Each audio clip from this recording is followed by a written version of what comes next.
Rackers, welcome to the Power Podcast. The professional organization for women's empowerment is a Racker resource group which empowers women, assists with personal development, education, achieving goals, and ultimately forming an empowered community.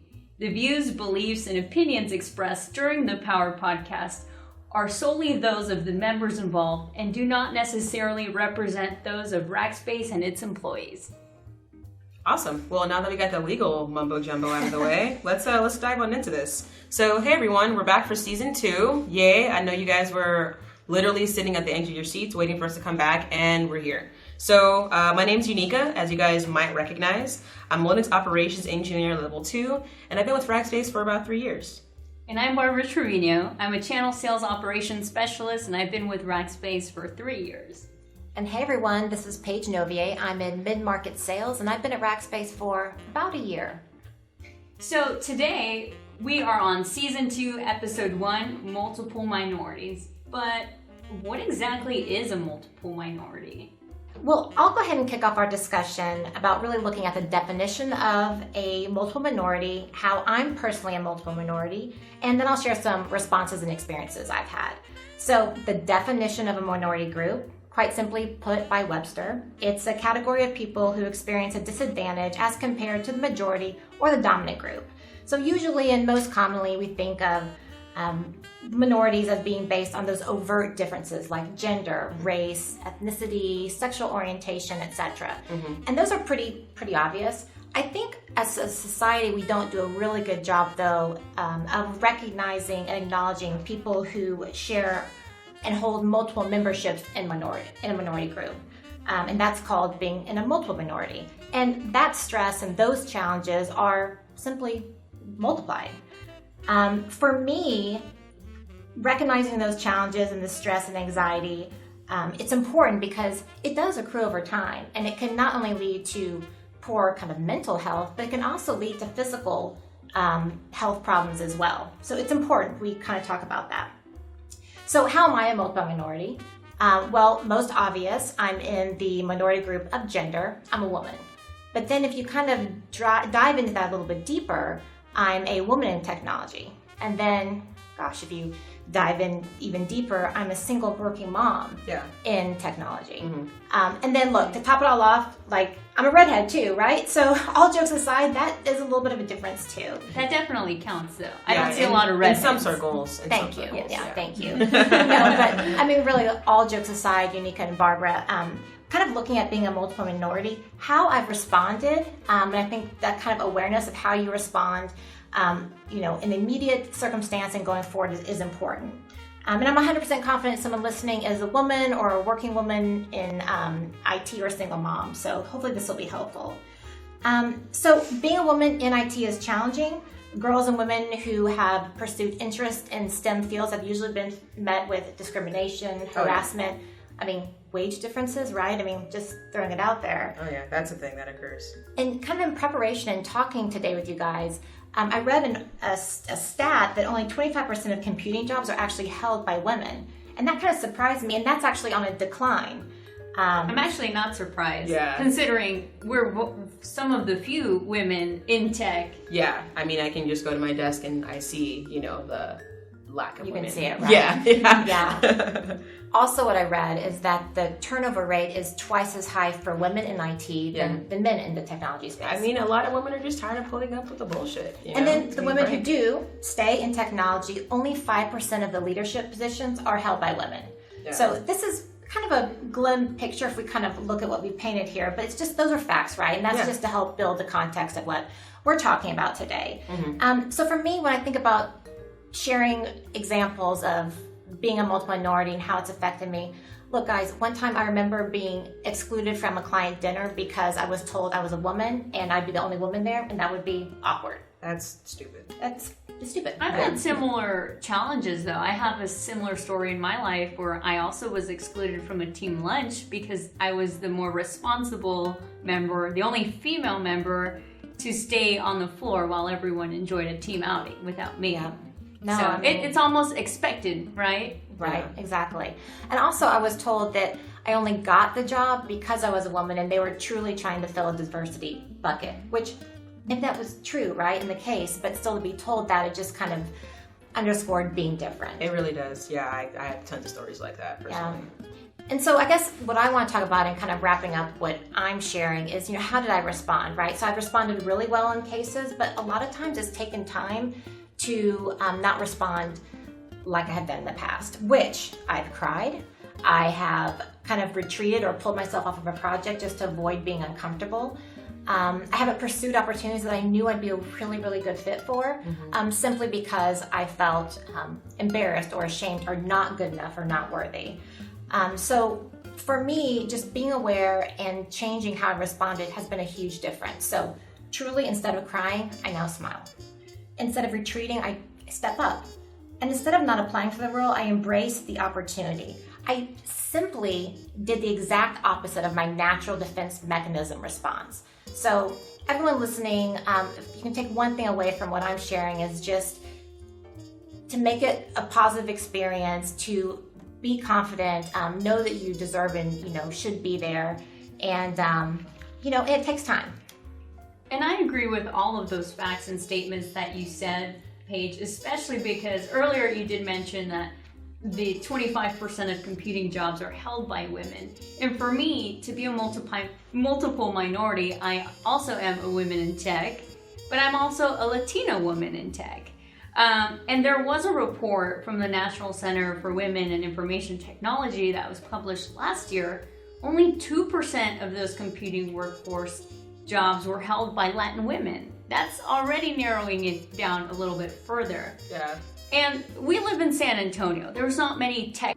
And there's a higher number of Hispanic people here. Exactly. We have a primarily Hispanic culture and population, but we were stagnant in terms of developing those kind of opportunities. So it was stuck at 3.1% for several years. So for me, it was already challenging to get a tech job and to be a Latin woman. But I will say that Latina Style did recognize Rackspace as one of the 50 best companies to work for to be a Latin woman. But for me, I feel like the principal areas that maybe that report focused on were maybe a little bit things that didn't apply to me at the time, because mainly they did it on principal areas like Latina executives, which Paige said there's not many female executives to begin with, let alone a Latino one. Yeah. There's Latina retention, at least in the case for sales, because I came from a sales role. And they were measuring mentorship programs, things of that, benefits, retraining, affinity groups. I think that the principal areas that, the Latina Style focused on was mainly for non-sales roles, maybe support roles. Because in 2018, there were very few women in America's sales at Rackspace. So we're already narrowing down the scope down to the sales group, right? To me. And for me, it was very challenging. I think mainly because I was one of the few Spanish-speaking women in a primarily male sales team. So not only did I support, U.S. sales teams, but I was also almost expected to support LATAM customers and LATAM sales teams. Because you're Hispanic. Because I'm Hispanic. Just for a second, can we tell the listeners what LATAM means? Yeah, LATAM means Latin Americas. Okay. So all the Spanish-speaking countries within Rackspace's sales groups or support groups. Okay. So good to know. So for me, it was challenging supporting already a primarily male team in the U.S., primarily male team in LATAM, and then the industry itself is male. So you're having conversations with male customers. So for me, it was challenging mainly because I didn't have a lot of managerial support or pay increase, or didn't have any quote. You guys and I know that our sales leaders are primarily male. And for my female counterpart and I, it was more challenging because we weren't recognized or promoted compared to our male teammates. And I'm sure you feel that even in a non-sales role, Unica or Paige currently in a sales role. Yeah, I mean, on my team, like here at Rackspace, I've never worked with anyone who was woman, also Latina. Yeah. That's pretty crazy. I mean, there's very little of us, and the few that are all scattered throughout. So it's hard to find each other, let alone the women in rack space. But we see you. Thank you. I see you guys. And you can see me with my red hair. Yes. But you know what? I will say that I did feel an overwhelming difference when I began an operations role, because all those principal areas that Latina Style measured did. I have a Latin female leader, and I have a female director, and our sales teams and our sales ops organization has more females. So we are all supporting each other, and then we do work with men who are maybe more understanding of our minority and our challenges, and they do value our work ethic. But I will say, as refreshing it is to have all the support doesn't necessarily pay the bills. I got a lot of bills. And we have a lot of bills these as loans women. ain't going nowhere. We like to spend, if we're completely honest. But women in STEM are already making $16K less on average than their male counterparts. And if you're Hispanic or Black, you might be making less than $14K compared to your white coworker. Yeah, that hits close to home. Yeah, we'll just leave it at that. Yeah, and you know, this sucks, you know, because you as a multiple minority are already undervalued, but you may already possess more skills or have more experience than a male coworker or a white coworker.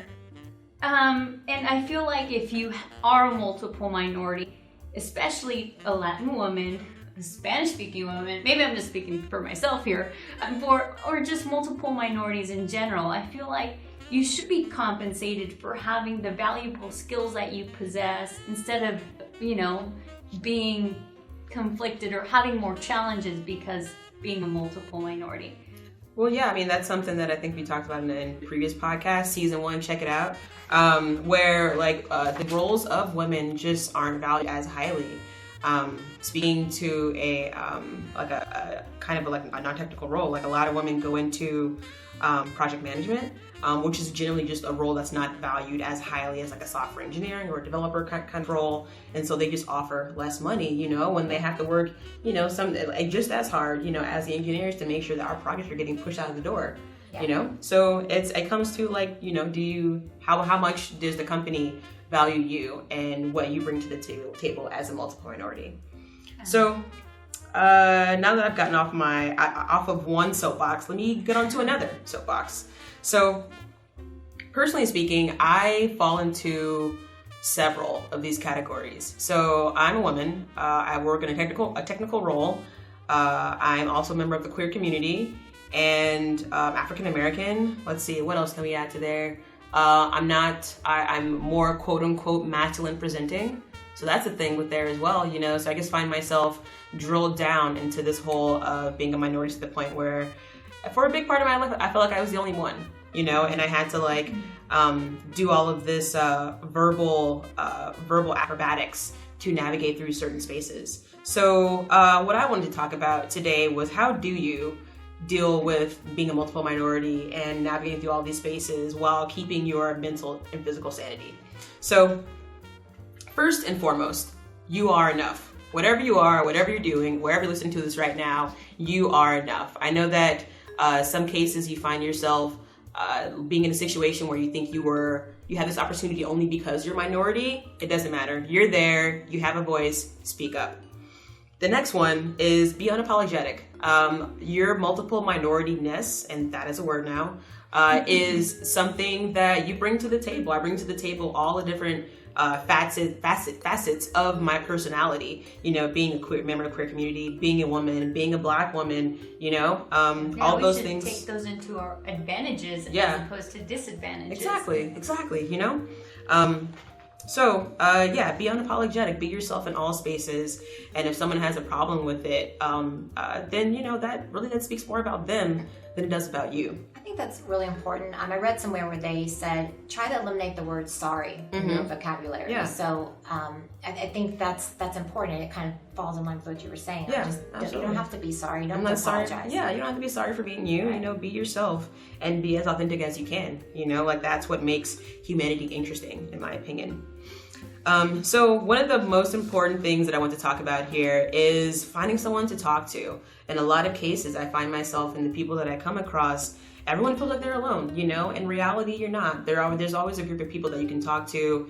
You have to find them out. In 2019, like, the world and communities exist online. There are people to talk to. There are professional therapists that I highly recommend going to for whatever situation or place that you find yourself in your life. Therapy helps everyone.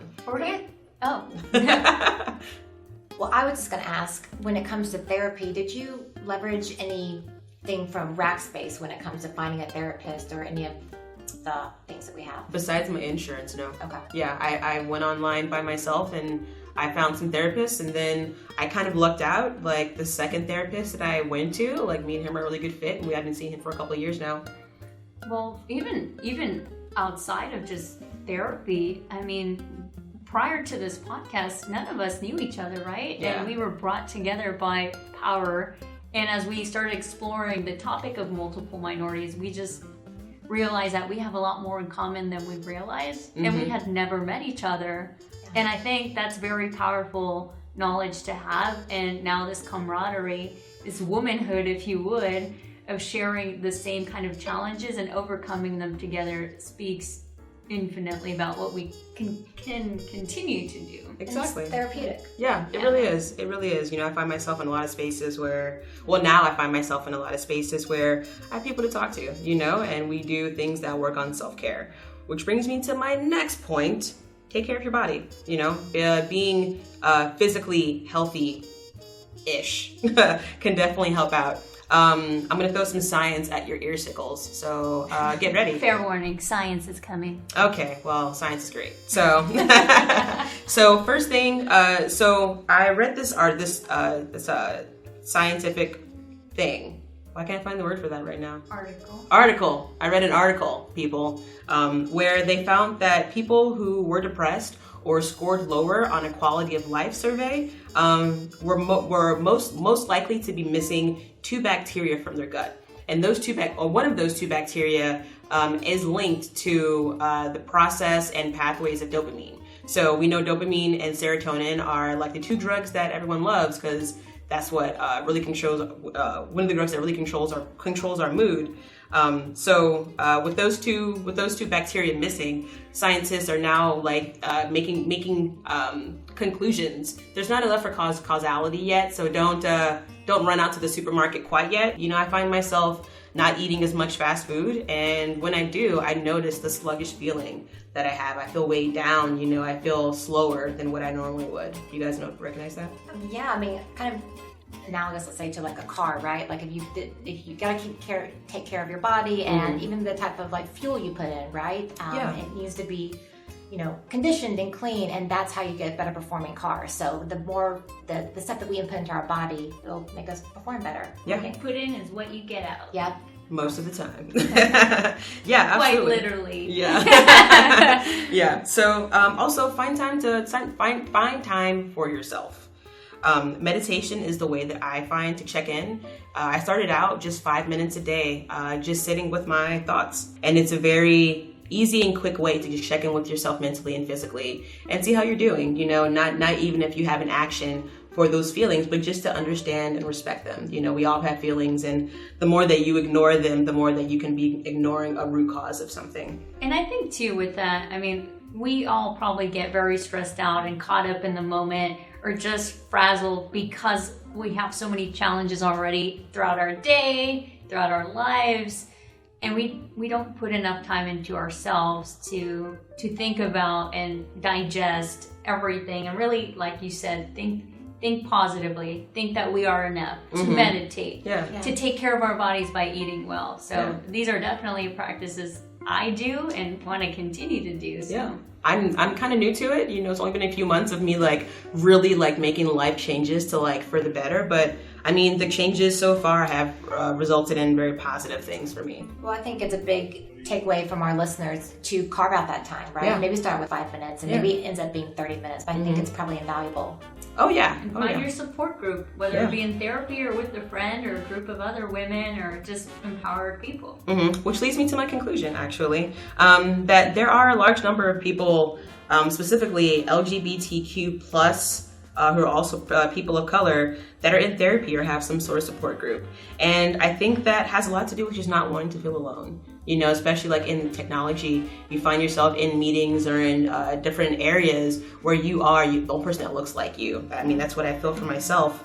And so a lot of these different avenues of taking care of yourself and finding someone to talk to and express yourself to is a way that, we're finally realizing that that this stuff is important. It has a great effect on us, and we're all realizing that, we all have a story to tell, and that story deserves to be heard. So we have some closing remarks for you guys. Thank you all for showing up and making it this far into the episode. We made it into season 2, episode 1. Whoop whoop. Yeah. We did it. We did it. So we want to do some shout outs. So we want to do a shout out to Power Board for making this possible. Thank you so much for all the time and energy you put into this podcast and helping us make it what it is right now. We hope that you enjoy it. And our partnership with Rackspace University, because definitely they are a huge supporter of Power and everything that we do. They also have some upcoming classes. Yeah. Which, if you're interested, please reach out to Rackspace University. Yeah. So a couple classes that they have are going on right now is Applying Your Strengths, which is going on June 27th. And then there's another class entitled Remote Applying of Your Strengths for our UK and EMEA folks. This one is one class on July 7th, and then they have another one on September 27th. And then I wanted to give a special shout out to Art for editing all of this stuff for us and listening to my phone go off very rudely in the middle of this. I'm sorry if you have to fix that. But I love you, and thank you. You're the best. Thank you, Art. Thank you, Rackspace University. Thank you, Power. Tune in next month for Season 2, Episode 2, where we'll be interviewing Karen Fields, who is the CEO of Microcorp, for one of our Rackspace channel partners. I can't wait to hear that. Yeah, super excited. Bye, everyone. Thank you, everyone.